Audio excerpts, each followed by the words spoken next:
Hi guys, வாங்க வீடியோக்குள்ளே போகலாம். நேற்றுக்கு உண்டான ஆன்சர் நாக்கு வீடியோவில் இருக்குது, பார்த்துக்கோங்க. இப்போ வாங்க கோலத்துக்கு போகலாம். ஃபஸ்ட்டு 5 to 3 புள்ளி வச்சு நம்ம கோலம் போடலாம்.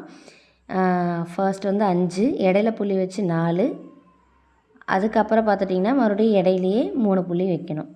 அப்படி வச்சுட்டு அதுக்கப்புறம் பார்த்துட்டிங்கன்னா 2 புள்ளிக்கு ஜாயின் பண்ணி அழகாக சுருட்டி விடுங்க. அப்புறம் எகெயின் 2 புள்ளிக்கு ஜாயின் பண்ணி மறுபடியும் சுருட்டி விடுங்க. அடுத்த 2 புள்ளிக்கு ஜாயின் பண்ணி சுருட்டி விட்டு இந்த மாதிரி மொத்த பக்கமும் இதே மாதிரி நம்ம ஜாயின் பண்ணி சுருட்டி விடணும். இதில் எங்கெங்கே 2 புள்ளி வருதோ அதை ஜாயின் பண்ணி நீங்கள் சுருட்டி விடணும். 6 கிட்டத்தட்ட 6 இது வரும். இதில் 6 இதுவும் நீங்கள் போட்டு முடிக்கணும். இப்போ கடைசி புள்ளி நம்ம ஜாயின் பண்ணதுக்கப்புறம் என்ன பண்ணணும்னா ஒரு இலை மாதிரி வரையணும். சரிங்களா? அந்த லாஸ்ட் எண்டிலேருந்து ஒரு கோடு, சின்ன கோடு அழகாக வரைஞ்சிட்டு அதில் ஒரு இலையை நீங்கள் வரையணும். சரிங்களா? இது பார்க்குறக்கு இலை மாதிரியே இருக்கணும். அது மாதிரி அந்த சைடாகவே கரெக்டாக அந்த இலை சேஃப் வரணும். அதே மாதிரி அடுத்த செகண்டில் போடணும். தேர்டு இதுலேயும் சேம் ஆஸ் யூசுவல் அதே மாதிரி அந்த இலையை நீங்கள் போடணும். இதே மாதிரி 6 பக்கமும் இந்த இலையை நீங்கள் போட்டுக்கோங்க. இலையை போட்டதுக்கப்புறம் என்ன பண்ணுறீங்கன்னா கொஞ்சம் பார்த்துக்கோங்க. உங்களுக்கு இதில் பிடிச்ச டிசைன்ஸ் வேறு ஏதாவது இருந்தாலுமே உள்ள ஆட் பண்ணிக்கலாம். பட் நான் இதை நான் க்ரியேட்டிவாக நான் யோசித்ததுனால எனக்கு இது பிடிச்சிருந்தது, நான் போட்டிருக்கேன். அதுக்கப்புறம் ஒரு டாட் மாதிரி, அதாவது சென்டரில் புள்ளி வச்சு அதில் ஒரு பூ 4 மலர் மாதிரின்னு வச்சுக்கோங்களேன். நான் அந்த இதழ் சொல்லுவாங்களே, அது 4 இது போட்டுக்குங்க. நம்ம அழகாக 4 இது வரைஞ்சிட்டிங்கன்னா போதும். இதே மாதிரி அடுத்த இதுலேயே ஒரு புள்ளி வச்சு 4 மலர் மாதிரி வரைஞ்சிட்டு அது ஒரு பூ மாதிரி போட்டுக்கோங்க. சேம் அதே மாதிரி 3வதுலேயும் போடணும். 4, 5, 6 இதுலேயுமே இந்த ஃப்ளவர் நம்ம வரைஞ்சிருக்கணும் கண்டிப்பாக. சரிங்களா? வரைஞ்சதுக்கப்புறம் இதை நீங்கள் டபுளாக கூட போட்டுக்கலாம் சீரியஸாகவே. அதான் சொல்லியிருக்கேன் இல்லையா, ஒரு நார்மலாக ஒரு சிலர் கைக்கு டபுளாகவே வரும் கோடு. வராதவங்களுக்கு ஒன்றும் பண்ண முடியாது, நம்ம தான் அவுட்லைன் மாதிரி போட்டுக்கணும். ஸோ அந்த மாதிரி அவுட்லைன் மாதிரி கொடுத்து கூட அதை நீங்கள் மேனேஜ் பண்ணி கரெக்ட் பண்ணிக்கோங்க. இப்போ கடைசி பூக்கு நம்ம அந்த பூவை போட்டு முடிக்க போகிறோம். முடிச்சாச்சு.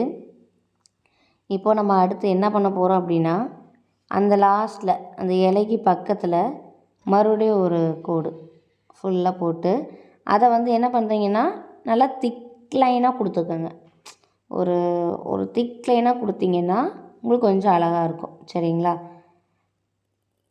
மறுபடியும் ஒரு கோடு அந்த சேஃப்லேயே கொண்டு போய் ஒரு திக் லைனாக போடணும். சரிங்களா? ஆக்சுவலாக இன்னும் அது முடியல, அது கடைசி எண்டில் அது என்ன பண்ணுன்றதை நான் சொல்கிறேன் உங்களுக்கு.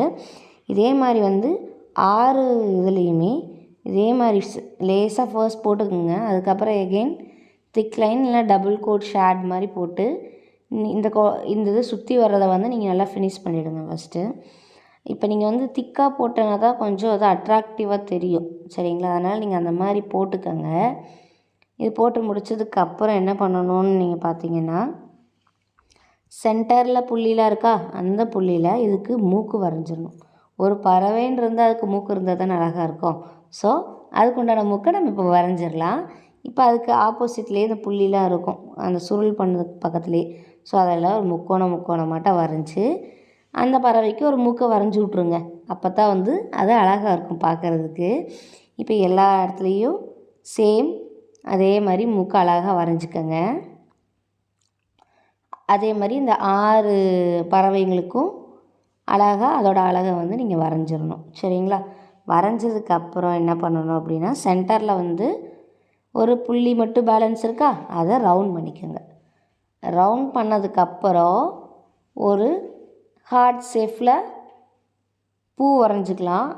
அதுக்கப்புறம் அதாவது இந்த இதில் ஜாயின் பண்ணி விட்டுறணும். மெயினாக அந்த இலை கூட நம்ம அதை ஜாயின் பண்ணி விட்டுறணும். பண்ணிவிட்டு கடைசியில் இதில் பூ மாதிரி ஹார்ட் மாதிரி போட்டு ஒரு பூ ஹார்ட் டிசைனில் அந்த இதழ் மாதிரி பூ வரைஞ்சிக்கோங்க. இந்த மாதிரி சுற்றி ஹார்ட் டிசைன் மாதிரி போட்டு பூ வரையணும். இந்த பூ வரைஞ்சி முடிச்சது இதோட ஃபினிஷ் ஆகிடும். கோலம் ஃபுல்லாக முடிஞ்சு. வாங்க விடுகதைக்கு போகலாம். விடுகதையை நான் படிக்கிறேன். காலையில் ஊதும் சங்கு, கறிக்குழம்புக்கு உதவும் பங்கு. இதுக்கு ஆன்சரை கமெண்ட் பண்ணுங்கள். அதே மாதிரி ஃபாலோ பண்ணிடுங்க, சப்ஸ்கிரைப் பண்ணுங்கள், பெல் ஐக்கானை டச் பண்ணிக்கோங்க. Bye bye.